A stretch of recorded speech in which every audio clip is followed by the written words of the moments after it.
ลอกตีนมันนะยังไม่ได้ลองเลยเมื่อคืนนี่นะโดยอยู่ไว้ของน้ำไว้ซื่อๆเลยย่านคนรักเฮ้ยเนาะ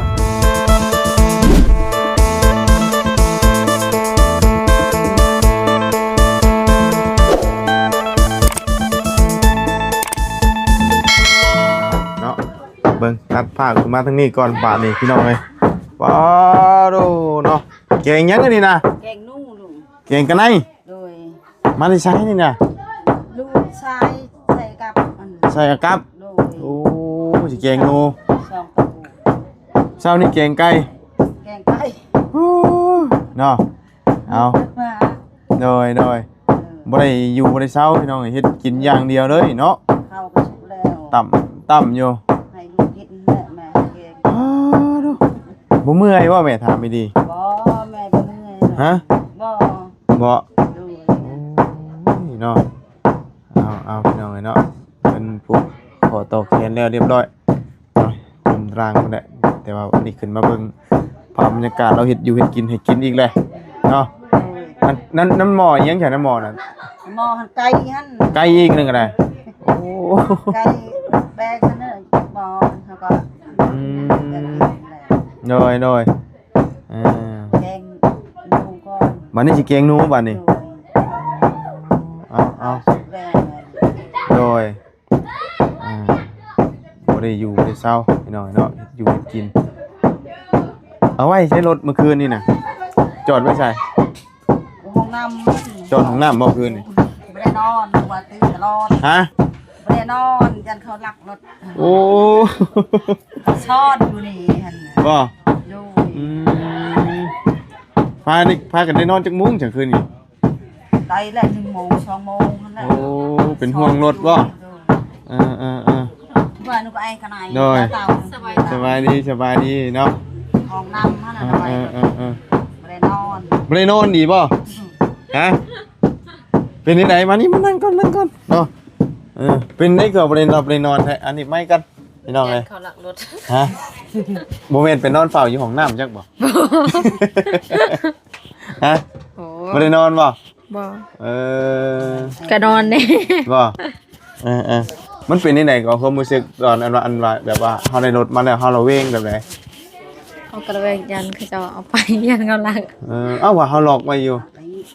ยังบ่ทันได้ใส่กระเจกระเจอันบาบุญเราซื้อมาให้ว่านนี่ได้ซะซื้อแล้วแต่ยังบ่ทันได้ใส่ยังบ่ทันได้ให้ลุงใส่มื้อนี้ว่าสิให้ลุงใส่ตัวอันโซ่เนี่ยตัวโซ่ยาวล็อกไว้อยู่บ่ซะล็อกตีนมันนะยังบ่ได้ล็อกเลยเมื่อคืนนี่น่ะโดยอยู่ไว้ของน้ำไว้ซื่อๆเลยย่านคนรักเฮ้ยเนาะปกติแล้วพี่น้องเนาะเฮาบ่เคยได้เนาะอย่างครั้งแรกในชีวิตซ้ำเนาะโดยเพื่อสิหาเงินซื้อรถได้คันนึงนี่มันบ่ได้ง่ายเลยเนาะถ้าว่าสมมุติถ้าคือเจ้าไปเฮ็ดเวียกอยู่เวียงนี่คิดว่าใช้เวลาระยะจักเดือนสิหาเฮาตั้งโฮมใจอีดีนี่เพื่อสิได้เดือนแต่ละเดือน2.5 ล้านเดือน2 ล้านแต่ละเดือนก็โอนให้แม่ซื้อเขากินก็บ่ได้สิซื้อเครื่องส่วนตัวแน่ซื้อกระแปงซื้อมันก็บ่ได้แล้วบ่ได้เนาะแม่ถ้าว่าเงินเดือนสูง7 ล้านมันใครแน่มันก็ยากคือว่าเนาะเพื่อสิได้เก็บอันนี้คือรถมือ2สิได้มันจังได้ราคานี่เนาะแม่รถมือ2ได้นี่แต่คือรถของมาซอนนี่ก็ตลาด17 ล้านเนาะอันนี้15ป่ะ15แต่ว่าเอาตัวนั้นก็มันจักรตัวนั้นเป็นจักรของมาเลก็คือจีนนะแต่ตอนนี้จะเป็นของจักรยามาฮ่าป่ะแต่มันจะเป็นของเวียดเท่านั้นเนี่ยมันก็แตกต่างกันอีกแบบนึงก็นอนบ่ค่อยรับเนาะรับตื่นเนาะบ่แม่นหนาวป่ะจ๊ะ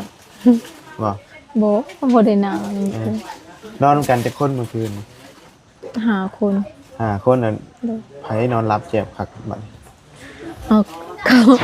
เขาได้มีรถเขาก็นอนหลับ ผู้เขามีรถนี่เขานอนบนรับเนาะ นี่ เออบ่ถามว่าเขาได้ล็อก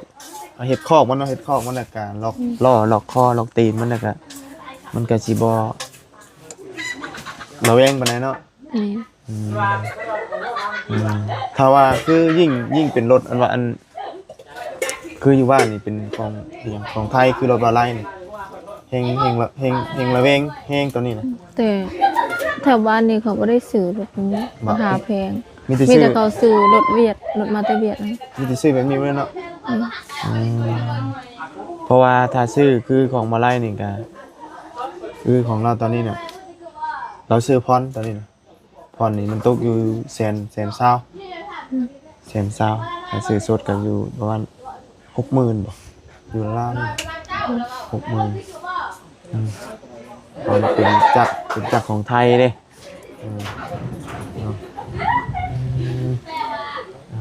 ผูกคอต่อแขนเรียบร้อยพี่น้องเนาะทางแม่ก็แบบเฮ็ดอยู่เฮ็ดกินอีกเนาะโอ้ยเราบ่เมื่อยบ่เฮ็ดตีกินให้ตลอดเนาะบัดนี้ถ้าว่าเข้าเบิดเฮ็ดได้แม่บัดนี้ย่อคู่มือนี่ฮะ หมดแล้วดูบ่แม่นหมดนอนดูกิน โดยเพราะว่าเพิ่นว่ามีแต่ว่าคลำยามใดเราเข้าเบิดนั่นสิบ่ได้คลำบ่ฮะ ใจแม่ มันเบิดได้เช็ดได้บาดนี้ ลูกบ่ได้กินแม่ก็บ่ม่วนนั่นแหละนี่ หากแต่ว่าทางแม่บ่เคยเห็นกินข้าวน้ำจักเทื่อวานนี้เราได้กินอยู่บ่หมูกระทะได้กินจักตอนอยู่บ่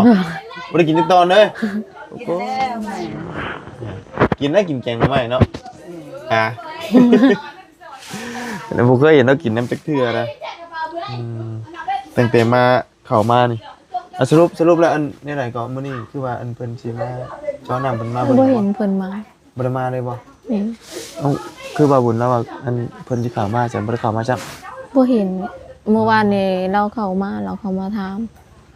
แล้วเราก็ว่ามื้อนี้ว่าสิมาก็บ่เห็นเรามา อืม เพียกเขา เลยควันเนาะ นี่ โอ้ยควันพี่น้องเลยมานั่งเบิ่งเราแกงกันได้นี่อันนี้อย่าบอกไอ้บอกได้แกงเลยสิย่อลงไปอีกแกงนูน ย่อ ฮะ ย่อสิอายกิน โอ้ยกินได้กินได้เนาะ กินอีก กินด้วยกินเรื่องนั้นเบิดอีดีได้นี่เนาะ ลูกบ่ได้กินสิคลับมื้อนี้ ฮะแต่แล้วจังว่ามันสิเบิดเข้าอันน่ะย้อนคล้ำนี่แหล้วนี่ ก็ย้อนลูกกินนั่นแหละแม่ก็กินแม่ลูกบ่ได้กินแม่ก็บ่ได้เห็นแม่ ย่อยแล้วบัดนี้ก็เจาะน้ำเจาะหยังแล้วกันดนๆเพิ่นแหละจะได้มาเทื่อบัดนี้เนาะก็สิบ่ได้คลำแล้วบัดนี้ ลูกไปก็บ่ได้แร่นี่ก็คลับ หาคลำอีกบ่ได้แม่งเนาะ แม่ก็บ่ม่วนนั่นแหละลูกบ่แร่ ก็สิแวอยู่เนาะเหมือนอยู่แหละมีหยังเพิ่มเติมอีกเนาะน้ำนี่กันไปตักน้ำเซ่พี่น้องเนาะ ปิดหักปิดแพงให้แม่ลูกแม่ก็ดีใจให้แม่ น้อย ลูกบ่ได้กิน น้อยแต่มีแต่ให้ไผสิให้ไผเฮ็ดคอกรถให้ปะ เที่ยวไปห้องน้ำมันใส่กระแจ สิไว้ของน้ำเลยบ่ เด้อ อ๋อ พอบุญเราซื้อกระแจมาให้แล้ว กระเจ2อันได้เนาะ เด้อ 2ชั้นได้แล้วล็อกทั้งโซ่ตัวนอกแล้วก็ทั้งตัวในเพื่อมันป้องกันเนาะว่าไงป้องกันขี่ขโมยเนาะเพิ่นก็รักกันเนาะแถวนี้กันเนาะ รักคนที่เขาสูบยาเขาก็รัก มีหลายบ่คนแบบเด่นคู่มือในบ้านนี่ รัก ชวนหลายนี่เป็นวัยรุ่นหรือว่าผู้เฒ่าเด่น วัยรุ่นเนี่ยผู้เฒ่านี่ แต่แถวนี้นี่ยังเด่นหลายอยู่เนาะ นี่ เด่นอันนั้นพวกเกี่ยวกับยาบ้าเด่นหลายอยู่บ้านนี่ ไปกลับมา 5,000 กีบต่อเม็ดมันเลยอันว่าเฮ็ดให้คนเอาเงินน่ะไปซื้อได้ง่าย แต่ก่อนตะกี้นี่มันแพงเด้ก็คนก็บ่ค่อยมีเงินมันก็สิบ่เป็นบ้าไว้ ชูมือนี่50,000มันได้เป็นกรอบเลยอันมาโมะใส่ปากบันเดียวเนาะ มันเลยเห็นไอ้คนเป็นบ้าเป็นงัวไว้คือมือนี่นะเอาอยู่ในบ้านเอาไปฝากกันเช่าชาอยู่ในนี่นะเอาไปฝากอยู่อันดารักษาหกนะเป็นศูนย์รักษาอะนะอันนี้คือจ้างนะตอนนี้นะจ้างไปฝากเพราะว่าเอาไปอยู่เลยได้คำอยู่เพื่อนอยู่ชานกันมิเตจับไผ่โตเนี่ยอยากพันพอตีแม่เพื่อนชาตินี่กันอยากจูดถิ่มแล้วแม่ก็จะฆ่าเมียนก็ได้เนาะนี่นั่นนะอย่ามาดีอันตรายตรงนี้เนาะบ่ค่อยดีปานใดเอาเนาะบัดนี้ก็จังยามใดเนาะสิได้ไปเยี่ยมทั้งกันพอกันเนาะไว้มีเงินก็จึงไปหามีแต่เขียนจดหมายได้ให้พอกันเนาะเขียนจดหมายส่งให้ทั้งบาบุญสารวัตรส่งต่อให้ก็ได้เนาะนี่ก็ของต้อนของฝากเนาะของต้อนของฝากไปฝากคือเก่าอันนั้นสิ่งสำคัญก็คือเราอย่างเพราะว่าเราไปเยี่ยมประจำเลยไปเยี่ยมตลอดอยู่ที่แบบไกลเนาะทำคือใหญ่มาพี่นะมันก็บกไกลเนาะใหญ่มาแก่งคันมันก็ธรรมดาแต่ขี่รถจักรมันยังไปเยี่ยมชมได้วันนี้เนาะโอ้มันยังเคยล่ะรถปีนท่องบ่น่ะโอ้รถเข่าล่มเว้ยตีรถบ่น่ะตีรถบ่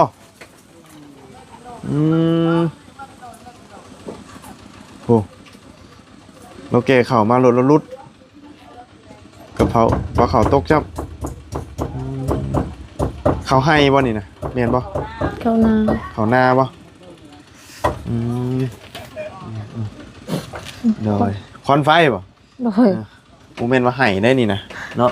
เมื่อวานนี่นะไห้อันดีใจได้รถคันใหม่พี่น้องเนาะมื้อนี้ไห้คอนไฟแกงหนูพี่น้องเอ้ยแกงหนูหรือว่าแกงกะไนบ่มื้อนี้นะพี่น้องเอ้ยกะไนบ่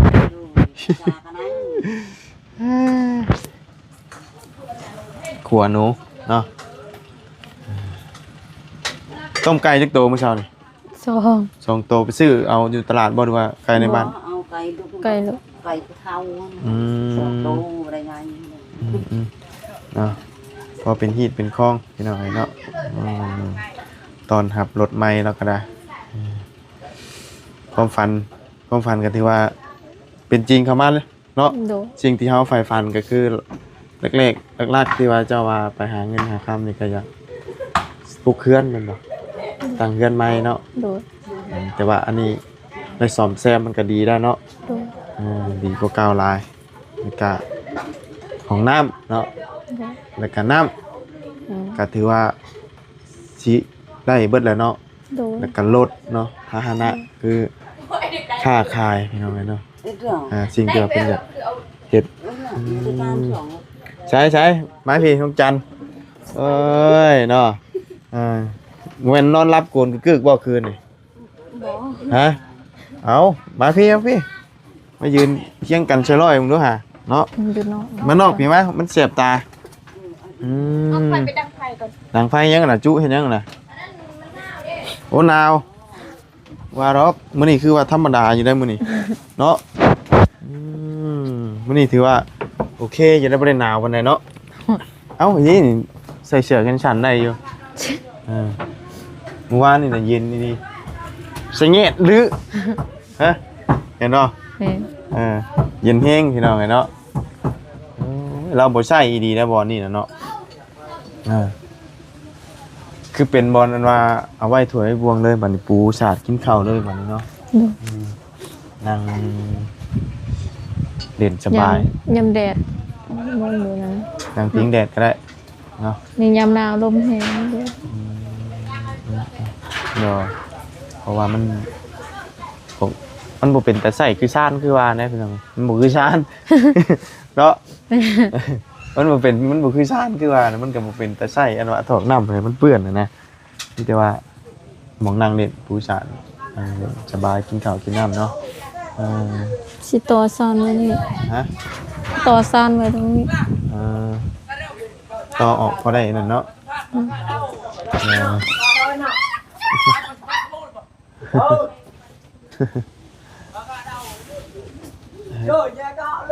ระวังก็ หรือว่าไปแบกข้าวซอยระยอกหมูละ เขาแล้วตกกันบ่เอาขึ้นรถก็ได้เด้อเขามาไปก็ได้เนาะแบกใส่รถออกไปขายข้างนอก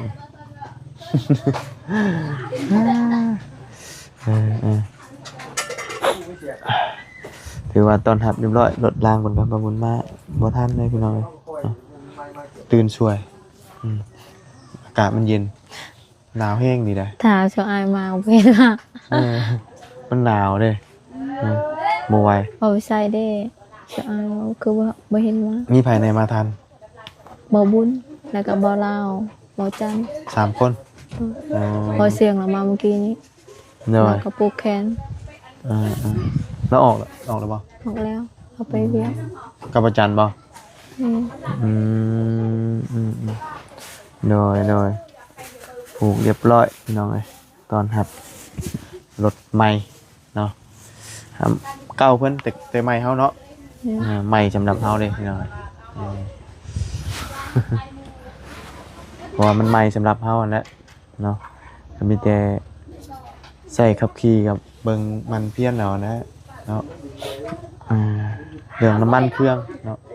เพราะว่ามันเป็นรถมือสองเราก็ต้องเปลี่ยนเลยคือว่าเนี่ยเพราะว่า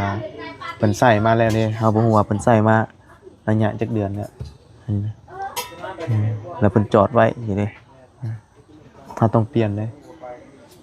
เปลี่ยนตอนนี้หรือว่าเคก่อนประมาณเดือนนึงซั่นเด้อ เปลี่ยนเลยเพราะว่าเฮาบ่ฮู้ได้ว่าอันเพิ่นใส่นี่มาได้มาจักเดือนแล้วเปลี่ยนเลยเท่าใดบ่เปลี่ยนก็สิอยู่ที่นี่ที่อยู่ที่ตุกนึงก็ประมาณ 7-80 นี่ติอยู่ว่าเป็นแสนนี่แหละน้ำมันอันน่ะรถจักรน้ำมันเครื่องรถจักรมันบ่แพงคือน้ำมันเครื่องรถใหญ่นะ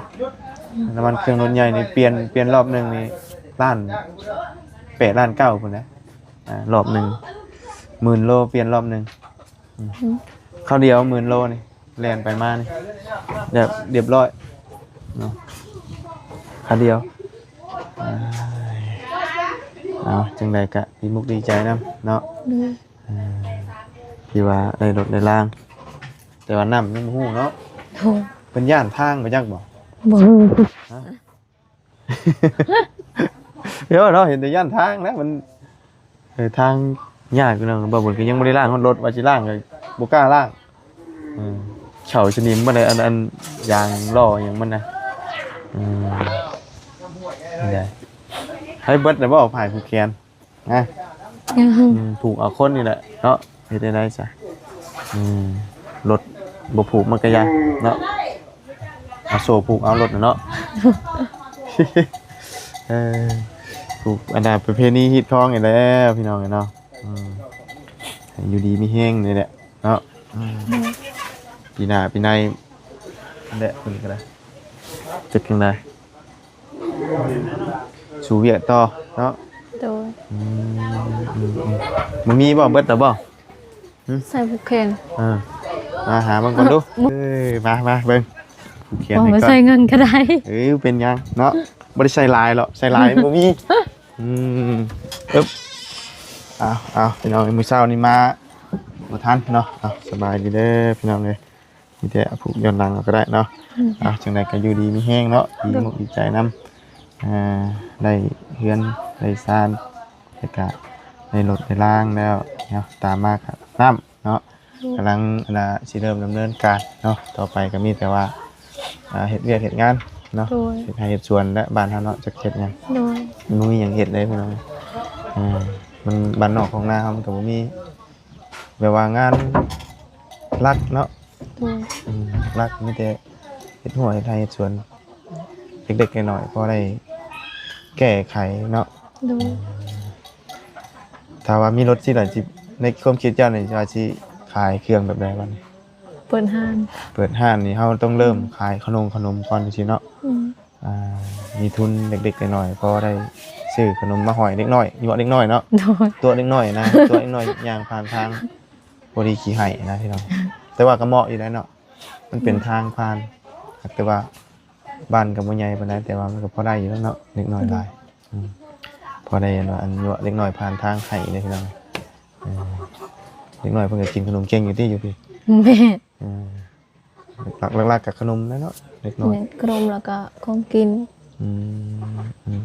มีห้านขายจักห้านเด้อข้างใน 2 2ห้าน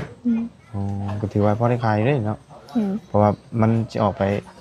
หนทางใหญ่มันก็ไกลเติบเด้เนาะบางคนขี้คร้านเนาะมันก็บ่ไปเนาะเลยโอ้ไปซะพี่น้องเนาะมีแต่มาบุญกะสิคน ข ละ อบใจอายหลาย อยู่ดีมีแฮงเนาะ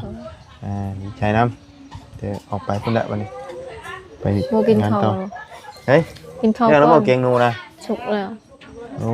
ยเนาะ อยู่กินข้าวนํกันก่อน แซ่บได้เกงหนูนี่คักอยู่เนาะ กินนํกันก่อน เอากินอยู่เนาะกินมาเลยละแต่ว่าเพิ่นว่าคลำคลำเข่าเราสิเบิดย้อนคลำเนี่ยพี่น้องบ่ได้เบิดย้อนหนังหรอกหยังเนาะเบิดย้อนคลำเอากินพี่น้องเนาะเห็นได้ซะกินก็ว่าคลำไปซะพี่น้องเนาะจังได๋ก็ลำลาเลยเด้อพบเจอ สบายเด้อ สบายดีเด้อไปเอากินข้าวกินน้ำพี่น้องโอ้ยไป